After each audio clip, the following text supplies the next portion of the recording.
नमस्कार दोस्तों, कैसे हैं आप लोग। आशा करते हैं आप लोग अच्छे होंगे, स्वस्थ होंगे और मस्त होंगे। ठीक है, तो जैसा कि फ्रेंड्स आपको बता दें कि आज है आपका 21 जुलाई और 21 जुलाई को आपका सेकेंड शिफ्ट का एसएससी सीजीएल का जो एग्ज़ाम था फ्रेंड्स आपका समाप्त हो गया है। और सेकेंड शिफ्ट में जो आपका जीके जीएस के क्वेश्चन पूछे गए हैं वो बिल्कुल ईजी पूछे गए हैं, ऐसा स्टूडेंट का कहना है। और पता चल जाता है जब स्टूडेंट क्वेश्चन आपको बताते हैं कि आपका जो क्वेश्चन का लेवल था वो कैसा था। बाकी आप लोग ही डिसाइड कर लीजिएगा कि आज के सेकेंड शिफ्ट में किस प्रकार के जीके जीएस के जो प्रश्न हैं पूछे गए हैं। ठीक है, लगभग आपका 15 से 17 क्वेश्चन आपका एग्जैक्ट मिला है, ताकि 4 से 5 क्वेश्चन आपका मिला है उससे संबंधित। तो जो संबंधित मिले हैं उसको आप लोग कमेंट सेक्शन में बता दीजिएगा। बाकी हम लोग जितने क्वेश्चन मिले हैं उन सभी प्रश्नों को देख लेते हैं विद एक्स्ट्रा फैक्ट के साथ। ठीक है, तो चलिए क्वेश्चन को शुरू करते हैं। इससे पहले चैनल पर आप नए हैं, चैनल को सब्सक्राइब कर लीजिए। अभी हाल ही में आज ही आप हमारा जो चैनल है वो आपका 40,000 यूट्यूब फैमिली का हो गया है, तो इसके लिए आप को तहे दिल से बहुत बहुत धन्यवाद। ठीक है, इसी तरह से प्यार और सपोर्ट बनाए रखिएगा, तो हम लोग जल्द ही एक नए मुकाम पर पहुंचेंगे। ठीक है, तो देखिए आज का जो पहला जो प्रश्न आपसे पूछा गया है कि स्ट्रेट जो ड्राइव है वो आपका किस खेल से संबंधित है। ठीक है, तो आप लोग क्रिकेट जब देखते होंगे तो विराट कोहली का स्ट्रेट ड्राइव आप लोग को बखूबी याद होगा कि जो स्ट्रेट ड्राइव है आपका किस खेल से संबंधित है। तो दोस्तों आपका क्रिकेट से ही संबंधित है। ठीक है, तो आपका जो राइट आंसर दोस्तों आपका हो जाएगा वो आपका क्रिकेट ही हो जाएगा। इसके अलावा क्रिकेट से और कुछ संबंधित जो वर्ड हैं वो आपके एग्जाम पॉइंट ऑफ व्यू से इंपॉर्टेंट हो जाएंगे, उसको हम लोग एक बार देख लेते हैं। एक है आपका स्लेजिंग। ठीक है, एक होता है स्लेजिंग, आप लोग जानते होंगे जब किसी प्लेयर से आपका जो लड़ाई झगड़ा होता है या उसको टॉन्ट करता है उसी को स्लेजिंग बोला जाता है। एक आपका फ्री हिट को याद रखिएगा, बाउंड्री आप लोग जानते होंगे, बॉलिंग भी जानते होंगे। इसके अलावा एक आपका डकवर्ड लुई याद रखिएगा, run out, straight drive, stump, yorker, wicket. ठीक है, flip, snake, third man, DRS. ठीक है, ये सभी जो शब्द हैं आपका क्रिकेट से ही संबंधित है। तो एक बार वीडियो को पॉज करके या पीडीएफ आपको टेलीग्राम पे मिल जाएगा, आराम से इसको एक बार पढ़ लीजिएगा। ठीक है, यहाँ से एक प्रश्न आपका देखे जाएंगे। ठीक है, चलिए नेक्स्ट प्रश्न की ओर बढ़ते हैं फ्रेंड्स। वीडियो में आगे बढ़े फ्रेंड्स, से पहले हम लोग बात करते हैं एसएससी एमटीएस की बेस्ट बुक के बारे में, जो कि चाक्षु प्रकाशन की ओर से है। ठीक है, एसएससी एमटीएस 2023 के जितने भी एस्पिरेंट हैं उनके लिए जो गाइड है कंप्लीट है, जिसके अंतर्गत आपको 3 साल के सॉल्व पेपर मिलते हैं। साथ में साथ 2022 के भी सॉल्व पेपर को इसमें इंक्लूड किया गया है। इसमें 2150 प्लस एमसीक्यू क्वेश्चन है। एमसीक्यू जो क्वेश्चन है आपके चारों सब्जेक्ट के हैं, मैथ के भी हैं, रीजनिंग के भी हैं, इसके साथ आपका इंग्लिश का भी है और जीके का भी है। सॉल्यूशन के साथ साथ आपको सॉल्यूशन किस तरह दिया गया है वो भी बहुत इंपॉर्टेंट है। सॉल्यूशन आपको 2 तरह से मिलता है। पहला तो इसमें डिटेल पूर्वक सॉल्यूशन को दिया गया है, डिटेल के साथ साथ आपको शॉर्ट ट्रिक के माध्यम से भी समझाया गया है। ठीक है, कंप्लीट स्टडी गाइड के साथ इनका प्रैक्टिस सेट भी आता है। इन दोनों को आप परचेस करके आप अपनी तैयारी को 4 चांद लगा सकते हैं। आपको डेफिनेटली फ़ायदा देखने को मिलेगा। आपको ये बुक नज़दीकी स्टोर पर अवेलेबल हो जाएगी, नहीं तो आपको डिस्क्रिप्शन में लिंक दिया गया है, आप वहाँ से भी जाके परचेस कर सकते हैं। चलिए वीडियो में आगे बढ़ते हैं। हमारा जो अगला जो प्रश्न फ्रेंड्स कि वेदांत जो सत्यनारायण शर्मा हैं वो आपका किस शास्त्रीय नृत्य से संबंधित है। ठीक है, तो ये भी आपको कल के पीडीएफ में मिला होगा कि वेदांत सत्यनारायण शर्मा हैं, जो कि दोस्तों आपका कुचिपुड़ी शास्त्रीय नृत्य से संबंधित है। ठीक है, तो इसका जो राइट आंसर दोस्तों आपका हो जाएगा वो दोस्तों आपका कुचिपुड़ी हो जाएगा। ठीक है, इसके अलावा इन्हें 1970 में जो चौथा सर्वोच्च नागरिक सम्मान है भारत का, पद्म श्री से भी सम्मानित किया जा चुका है, तो इसको भी आप लोग याद रख लीजिएगा। नेक्स्ट क्वेश्चन देखिए पूछा गया आपका कि G20 इंफ्रास्ट्रक्चर वर्किंग ग्रुप का पहला बैठक आपका कहाँ हुआ था।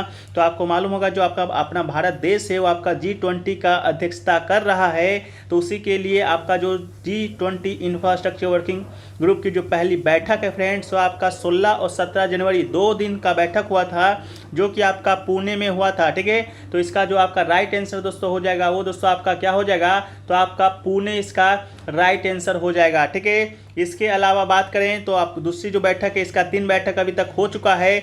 दूसरी बैठक आपका 28 मार्च से 30 मार्च तक हुआ था, जो कि आपका विशाखापट्टनम में हुआ था। और तीसरी जो बैठक है अभी हाल ही में जून में हुआ है, 26 जून से 28 जून तक ऋषिकेश उत्तराखंड में। ठीक है, तो ये जो बैठक होता है इंफ्रास्ट्रक्चर वर्किंग ग्रुप का वो 2 दिन का बैठक होता है, 3 बार अभी तक हो चुका है, पुणे, विशाखापट्टनम और आपका ऋषिकेश में, ठीक है। इसके अलावा जो भारत G20 का अध्यक्षता कर रहा है उसका थीम की बात करेंगे तो उसका थीम था one earth one family one future, ठीक है।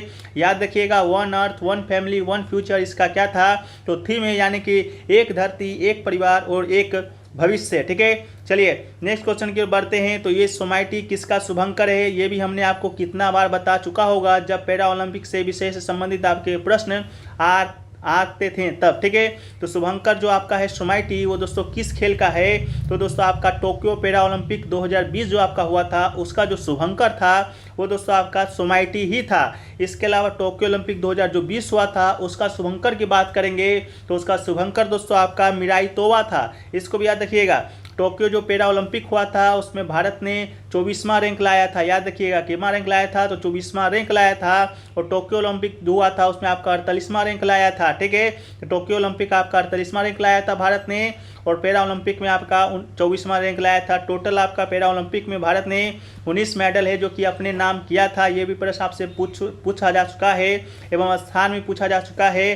अब बात कर लेते हैं टोक्यो पैरा ओलंपिक 2020 का वो हुआ कहाँ था, तो ये बताने से पहले आप लोग ही बता दीजिएगा कि टोक्यो जब आपका नाम में लगा हुआ है तो टोक्यो किस देश की राजधानी है, तो दोस्तों आपका कहाँ का राजधानी है, तो आपका जापान का राजधानी है, ठीक है। इसको भी याद रखिएगा। नेक्स्ट क्वेश्चन पूछा गया कि भारतीय संविधान का अनुच्छेद जो 25 है वो किससे संबंधित है, ये भी प्रश्न आपके PDF में ही होगा, आप लोग जाके खोल के देख लीजिए। जब जब आपका मौलिक अधिकार से संबंधित प्रश्न आया है तब तब हमने आपको सारे अनुच्छेद बताए हैं, सारे मौलिक अधिकार बताए हैं। तो अनुच्छेद जो 25 है, अनुच्छेद 25 से 28 हमने आपको कई बार बता चुका है कि एक आपका मौलिक अधिकार है जो कि धर्म की स्वतंत्रता का अधिकार है, ठीक है। अनुच्छेद जो 25 आपका कहता है कि सभी व्यक्तियों को अंतःकरण की स्वतंत्रता, धर्म को अबाध रूप से मानने, आचरण करने और प्रचार करने का क्या होगा, तो समान अधिकार होगा, ठीक है। तो ये आपका राइट आंसर हो जाएगा। नेक्स्ट क्वेश्चन पूछा गया है कि निम्नलिखित में से कौन सी जायद फसल है, ठीक है।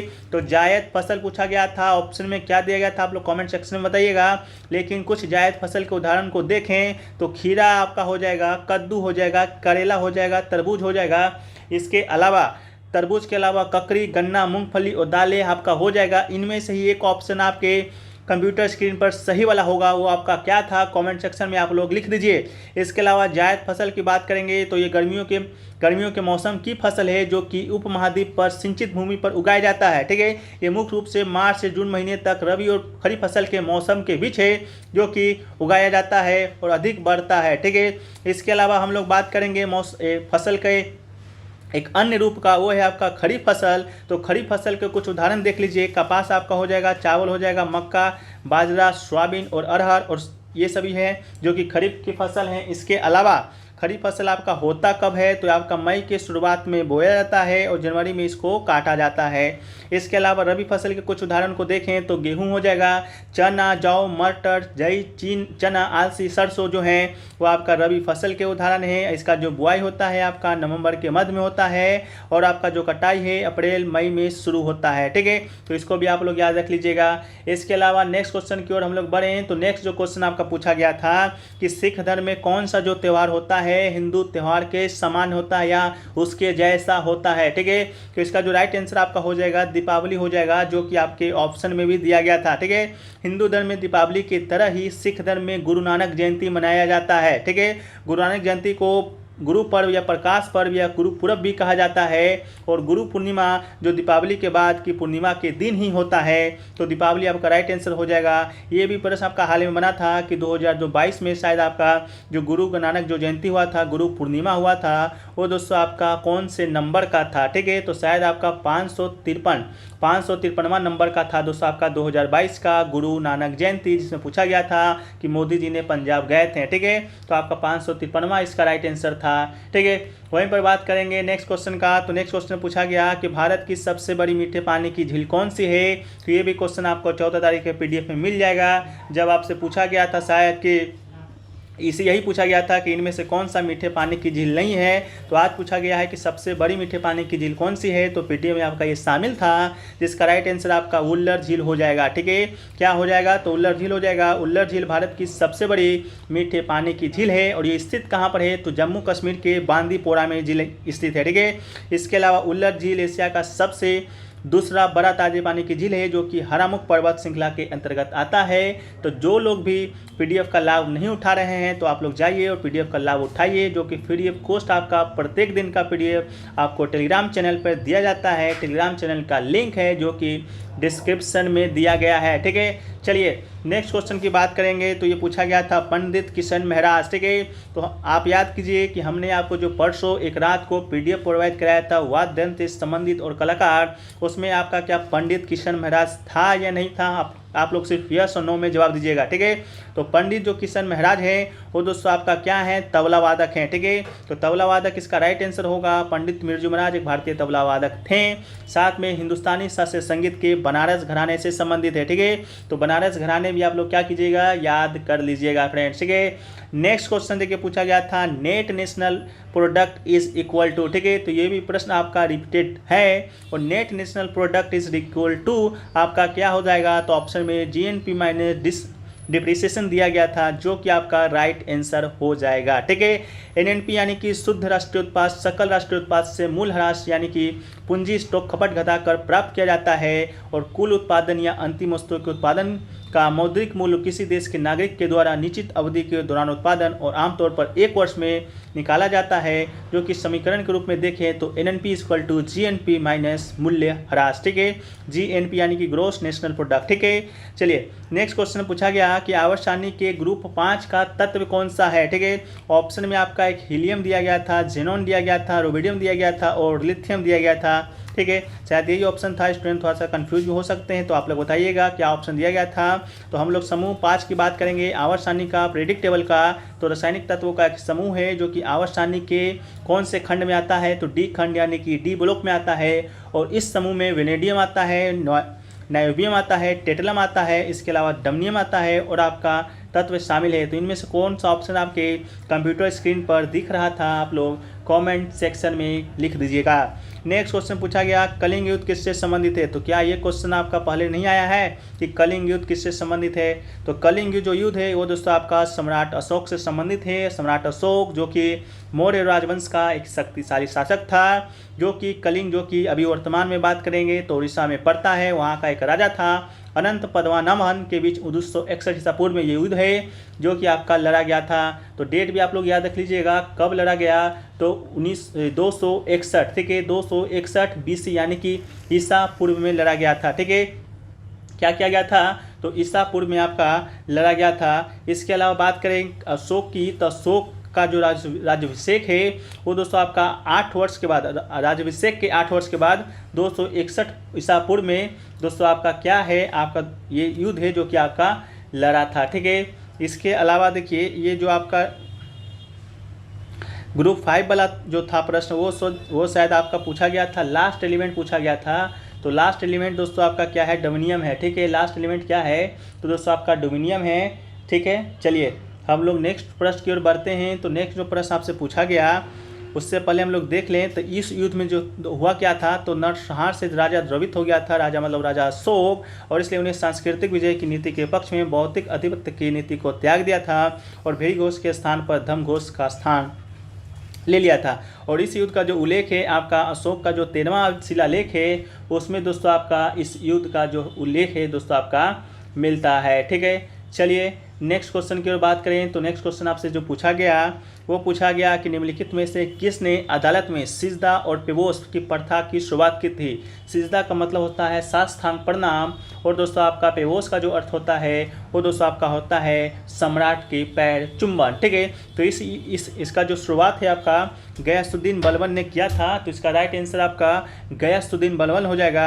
बात कर लेते हैं थोड़ा सा गयासुद्दीन बलबन का। तो ये आपका गुलाम वंश का कौमा संतान था, सुल्तान था, तो 9वां सुल्तान था, और उसने इल्तुतमिश के गुलाम के रूप में खरीदा था इल्तुतमिश ने इसको, और उन्होंने भारत में नवरोज़ के फारसी त्यौहार की भी शुरुआत की थी। तो अगर आपसे पूछा जाए कि नवरोज़ जो एक फारसी त्यौहार है उसका शुरुआत किसने किया है भारत में? तो गयासुद्दीन बलबन ने ही किया है, ठीक है। सिजदा का प्रथा का परिचय देने वाला दिल्ली का पहला सुल्तान था, जैसा कि हमने आपको बताया है। सिजदा मतलब साष्टांग प्रणाम होता है, और पाइवोस मतलब सम्राट का पैर चुंबन होता है, ठीक है। चलिए नेक्स्ट क्वेश्चन देखिए, पूछा गया कि निम्नलिखित में से कौन सा जल जो निकाय है अंडमान और निकोबार द्वीप समूह को अलग करता है। ठीक है, तो अंडमान और निकोबार को द्वीप समूह को जो अलग करता है वो दोस्तों आपका 10 डिग्री चैनल है। तो इसका राइट आंसर आपका 10 डिग्री हो जाएगा। 10 डिग्री के अलावा आपका 9 डिग्री भी एक है, एक आपका 8 डिग्री भी है। तो जो 8 डिग्री चैनल है वो दोस्तों आपका मिनिकॉय को मालदीव से अलग करता है, और जो 9 डिग्री चैनल है वो आपका लक्षद्वीप द्वीप समूह को मिनिकॉय द्वीप समूह से अलग करता है। इसको याद रखिएगा। एक आप याद रखिएगा पाक जलडमरू, जो कि दोस्तों तमिलनाडु राज्य और श्रीलंका के उत्तरी प्रांत के मन्नार जिले के बीच एक जलडमरू स्थित है, जो कि तमिलनाडु, जो कि भारत और श्रीलंका का, ये भारत और श्रीलंका को एक दूसरे से क्या करता है, तो आपका अलग करता है। नेक्स्ट क्वेश्चन देखिए, पूछा गया कि भारतीय संविधान के किस अनुच्छेद के द्वारा सर्वोच्च न्यायालय के द्वारा घोषित कानून सभी अदालतों पर बाध्यकारी है। तो इसका जो राइट आंसर आपका हो जाएगा अनुच्छेद 141 यानी कि 141 हो जाएगा। अनुच्छेद 141 कहता है कि सर्वोच्च न्यायालय के द्वारा घोषित कानून भारत के क्षेत्र के भीतर सभी अदालतों पर क्या होगा, बाध्यकारी होगा। ठीक है, अगला है आपका अनुच्छेद 143, सर्वोच्च न्यायालय से परामर्श करने के लिए राष्ट्रपति की शक्ति आपका अनुच्छेद 143 में है। ठीक है, राष्ट्रपति की शक्ति यानी कि राष्ट्रपति किसी भी विषय पर आपका सर्वोच्च न्यायालय से परामर्श ले सकता है। ठीक है, इसके अलावा एक है आपका अनुच्छेद 132, इसमें है कि कुछ मामलों में उच्च न्यायालय से अपील में सर्वोच्च न्यायालय के अपीलीय क्षेत्राधिकार के प्रावधान शामिल है। अनुच्छेद 243 से क्या देखिएगा, जो कि पंचायत का प्रावधान है जो कि करता है। ठीक है, तो ये दोस्तों आपका क्वेश्चन पूछा गया था। बाकी एक क्वेश्चन देखिए पूछा गया था नेपाल एसोसिएशन। ठीक है, नेपाल एसोसिएशन से पूछा गया था कि नेपाल के किस स्टेट में आपका नहीं है। ठीक है, तो इस प्रकार के कोई शायद प्रश्न पूछे गए थे, जो कि कौन सा सिटी नहीं है, तो ये भी प्रश्न आपका क्लियर है, जो कि अभी तक मिल नहीं पाया है। इसके अलावा हम लोग बात करें तो एक क्वेश्चन आपका कृषि से संबंधित डोर स्टॉप नीतियों का नाम पूछा गया था, शायद आपका सीड स्कीम वगैरह ऑप्शन में दिया गया था। तो ये भी प्रश्न आपका जो अभी तक हुआ है क्लियर नहीं हो पाया है। ठीक है, बाद बाकी जैसे ही क्लियर होंगे हम लोग इसको पीडीएफ में शामिल करेंगे। पीडीएफ आपको टेलीग्राम पे मिलेगा, लिंक डिस्क्रिप्शन में दिया गया है, तो आप लोग जाकर वहाँ से ज्वाइन हो जाइएगा। बाद बाकी हम लोग थर्ड शिफ्ट का भी एनालिसिस लाएंगे, तो चैनल पे जो लोग भी नए हैं आप लोग सब्सक्राइब कर लीजिए चैनल को, जो कि फ्री ऑफ कॉस्ट है, ताकि आने वाले किसी भी एग्जाम का जो एनालिसिस है आपको सबसे पहले 100% सटीक क्वेश्चन के साथ, ऑथेंटिक क्वेश्चन के साथ आपको मिल सके। क्योंकि आपका जो आगे आने वाला एग्जाम है आपका CHSL का है, MTS का एग्जाम है, जो कि बहुत ही अच्छा चांस है आप लोग के लिए। MTS का जो एग्जाम है आज लास्ट डेट है दोस्तों आप लोग का, तो जो लोग भी फॉर्म नहीं फिल किए हैं आप लोग जाकर फॉर्म फिल कर लीजिए। आज आपका लास्ट डेट है, एग्जाम जो आपका होगा वो आपका सितंबर माह में होगा। ठीक है, तो चलिए हम लोग वीडियो को यहीं पर समाप्त करते हैं। बाद बाकी वीडियो आपको अच्छा लगा है तो वीडियो को लाइक कर दीजिए, और हो सके तो वीडियो को अपने अपने स्टडी ग्रुप में एक बार शेयर भी कर दीजिएगा। ठीक है, आपसे निवेदन है। हम लोग मिलते हैं नेक्स्ट वीडियो में, जब तक के लिए जय हिंद, जय भारत, वंदे मातरम।